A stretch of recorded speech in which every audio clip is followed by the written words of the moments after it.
Welcome to the Fear and Greed Daily Interview. I'm Sean Aylmer.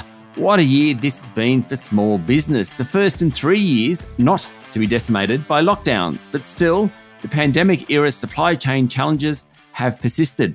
Then add in the challenges of ongoing labour shortages and rising interest rates as inflation soars, with the cost of everything from food to energy through the roof. A challenging time for businesses of all sizes, but felt particularly hard by small businesses who may not have the scale and resources to absorb much of this. Will Buckley is Xero's country manager for Australia and has a pretty unique insight into how small business has fared this year, with Xero tracking monthly data on sales, jobs, wages and payments. Will, welcome to Fear and Greed. Thank you very much for having me. It's good to be here. Now, look, I loved my intro, Will. I got to tell you. However, I want you to tell me whether I was right or wrong. I mean, just how tough was 2022 for small businesses? In general, definitely challenging, and we've seen and heard of a lot of that commentary come through and sentiment come through from small businesses. On the positive side, we certainly did see a number of industries such as hospitality and retail, arts and recreation start to have a pretty strong bounce back off the back of a couple of challenging COVID years. So for some industries, there was definitely some strong signals of some strong bounce back earlier on in 2022. But as everyone knows, we've been seeing some pretty strong inflation growth throughout the year in terms of year-over-year compares. And what we've just started to see now off the back of the month of November is that sales growth coming into holiday season still positive, but starting to slow down, show signs of slowing year over year. The key thing to call out is that sales growth is still trending above and positive to the rate of inflation, but it has started to taper off, probably at a time of year where a lot of businesses are sort of banking on a pretty strong holiday season to get them through into next year. Will, do you have a sense of what business confidence is like right now? Because what you just described was interesting, particularly, I'm sure, with a lot of restaurateurs and cafe owners who were relieved early on in the year and probably have done pretty well. And if you go to the CBDs of some of the major cities at the moment, they're really thriving. At least parts of the week, they're really thriving, which is great to see. But maybe business confidence is coming off just a touch right now. Look, it's still positive sentiment in the sense that sales growth is outstripping inflation, but it is that slight softening that we're starting to see come through, start to not deteriorate confidence so much, but create a little bit more of a sense of caution going into the holiday season. One thing that is quite interesting and worth mentioning is that we aren't at a point, and all of our research suggests that we're not coming to a point of having to handle a wage price spiral that can certainly be pretty detrimental to the economy in times of high and aggressive inflation.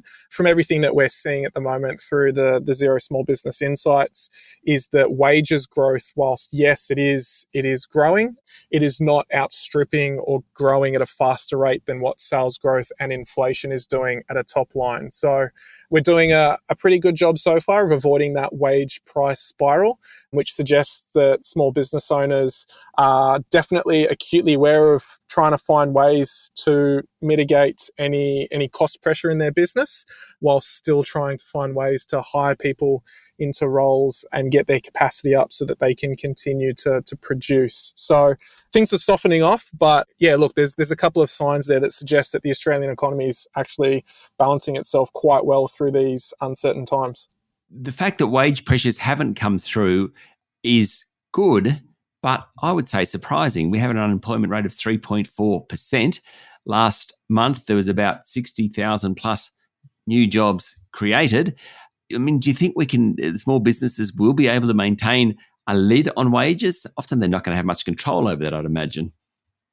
Yeah, it's challenging. Small business owners are absolutely leaning into that challenge, though. We hear all the time of businesses, particularly the smaller ones, the family-owned businesses that do find it quite difficult to find staff with such low unemployment. But there's also opportunities for transient workers and staff that perhaps have been on reduced hours or reduced schedules looking for opportunities to pick up those schedules. And business owners certainly look to identify those opportunities where they can do that. So the fact that jobs growth has been healthy, low unemployment is there, and that wages growth hasn't spiraled and hasn't started to eclipse the rate of inflation or the rate of sales growth across small businesses, it suggests that business owners are, whilst it is difficult, they're doing a good job of trying to strike that right balance. So everything we see when we talk to small businesses is all about trying to avoid that cash flow crunch moment. And as I mentioned, coming into the holiday season, a lot of industries are heavily reliant on getting through that holiday season to get them through to next year. So finding staff now and making sure that they're able to hit their sales targets throughout the holiday season is going to be key to a lot of those businesses exiting the holiday season in a strong position and maintain that level of confidence going into next year. Stay with me, Will. We'll be back in a minute.